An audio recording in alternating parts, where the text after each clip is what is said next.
afternoon.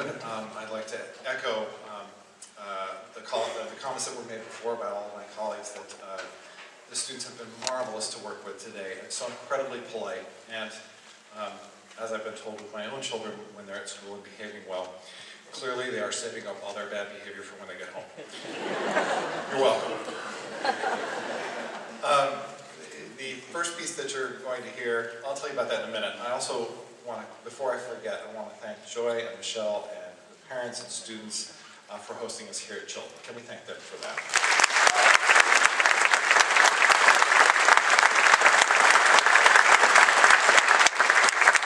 All right, Requiem for a Hummingbird. I promised, someone made the comment to me about 5 minutes ago that my programming looks rather morbid. I assure you that not all the pieces are about death, and this first one is rather lively, actually.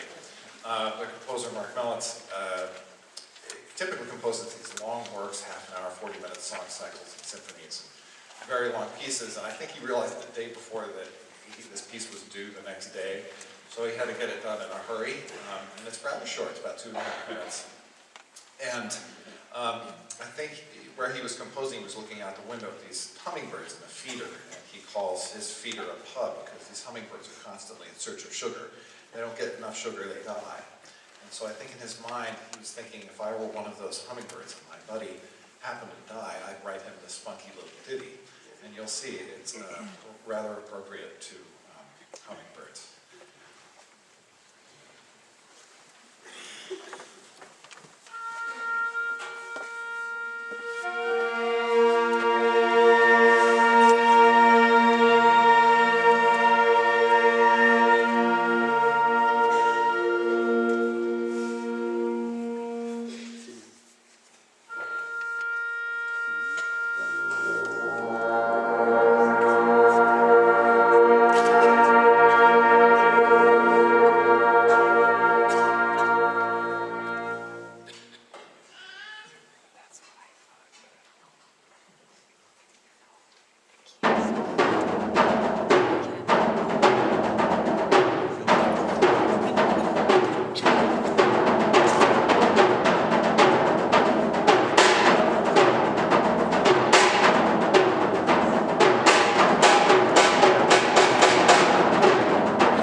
things today during rehearsal when we were trying to let the blood return to our face. When you played, I guess, 6+ hours yesterday and about as many today, your lips sort of feel like hamburger.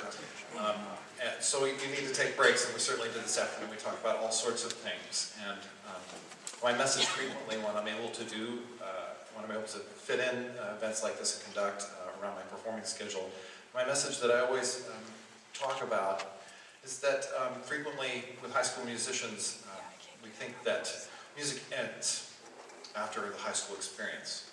And so as a college teacher, my constant refrain is that it doesn't end.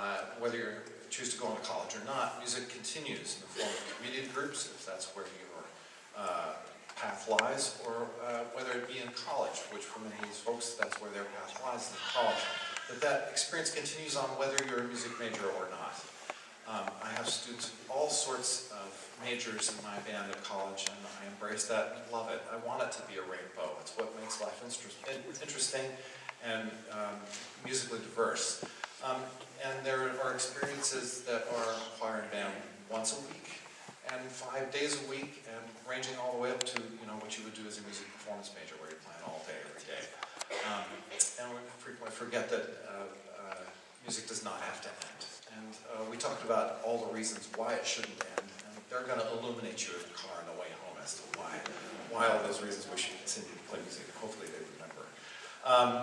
Brant Carrick, wonderful composer, who's written these songs of old Kentucky. They're folk tunes that were he arranged. They were collected originally in sort of around the turn of the century, in the 1900s. But they were sung by these Virginia settlers that were moving out onto the frontier of Kentucky. And these are the tunes that they sang that were collected around that time. Some ones that you'll recognize and some ones that you won't. It's in 2 short movements, so we'll play a short, slower set of folk tunes, and then immediately we'll move right on into a faster set.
first started conducting this piece, when I could talk to a band, I could tell them, you can all go home and ask your parents about where you were, where they were, the day that JFK was assassinated, and I can't say that anymore.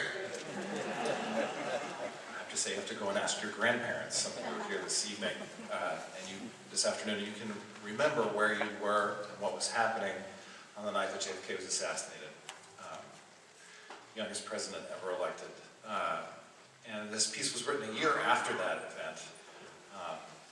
And it doesn't necessarily depict the assassination itself, but instead it is, in a typical elegy form, a way of taking us through stages of grief that follow an event like that. So we talked about, if you weren't around when that happened, and I certainly was not either, you can't, it's hard to grasp what it was like when the world came to a screeching halt when that event happened.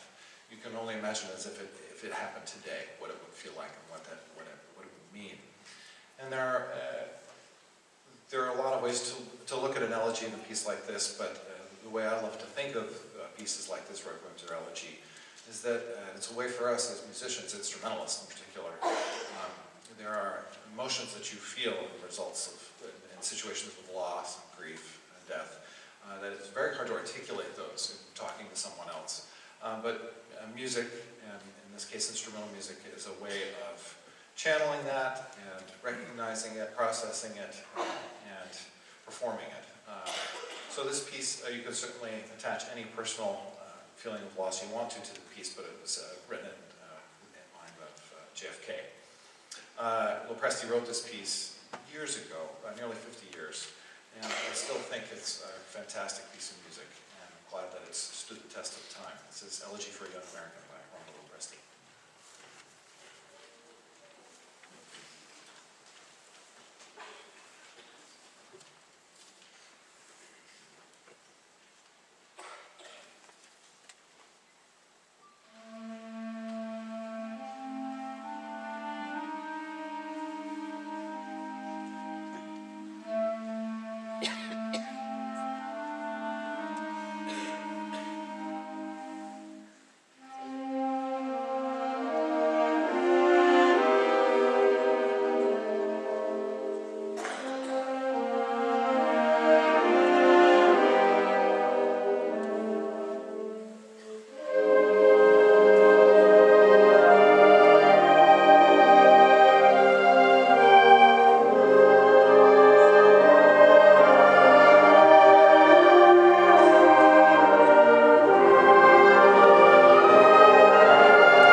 We spent a moment thanking our conductors, and I'd like to echo that thanks. I get to come in at the last minute, make music, and talk about music, and do all the fun things, and they get to do all the heavy lifting. I do heavy lifting at my regular job, though. So I'm grateful to the conductors for preparing their students so well. Also like to say a thank you if you are a parent, guardian, grandparent, and can you help me thank your parents for what they do for you?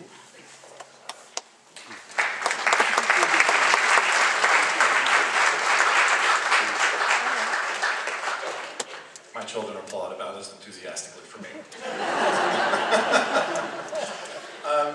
Henry Fillmore, wonderful march composer, wrote marches for students of all levels and professionals. He got his start with circus bands, and it was very risque at the time because he had very proper upbringing, very formal parents.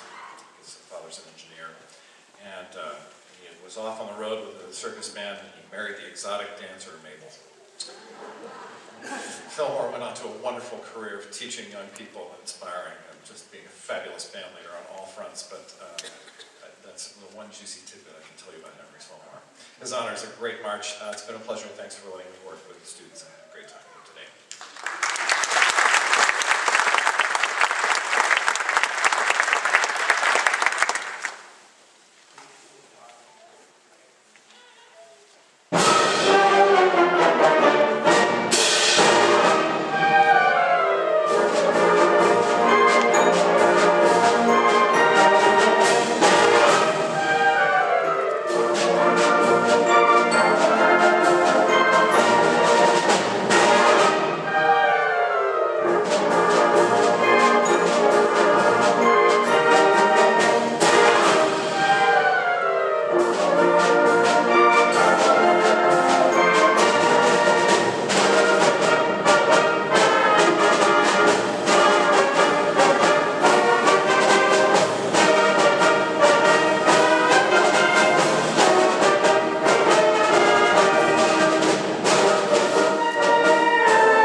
As we get ready for our final piece, I would just like to make a couple of announcements. Band students, you should leave your stands at your places, but take everything else with you. Percussion, we can take that back and all of that. But leave your stands. Everyone else, if you're picking up your student, please meet them in the commons. They're going to go backstage and grab all of their stuff, and then they'll meet you out in the commons as soon as they're ready to go. I want to take a moment and thank all of my colleagues from around the conference, and on behalf of Michelle and myself, a sincere thank you to all of the music teachers within our conference. So if you guys could stand up, please, and be recognized, the choir teachers and the band teachers from this conference.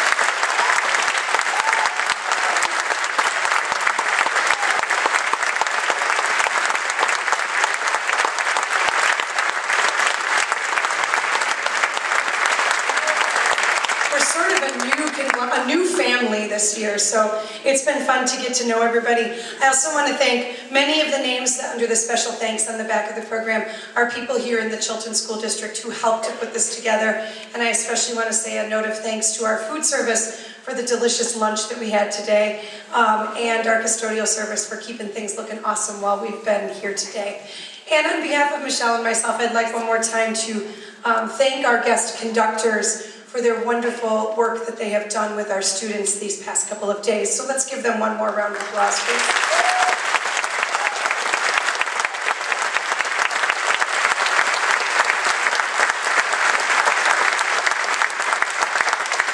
And I thank you, the parents of the students that are here. Without your support, they wouldn't be here. And I know I've watched a lot of them grow. I've watched my students from Chilton here grow and gotten to know a lot of the other kids from the other schools. And it's been a really neat experience. They're not in competition on the basketball court or the football field or the track here. They're working together to make something beautiful. So thank you for your support of them.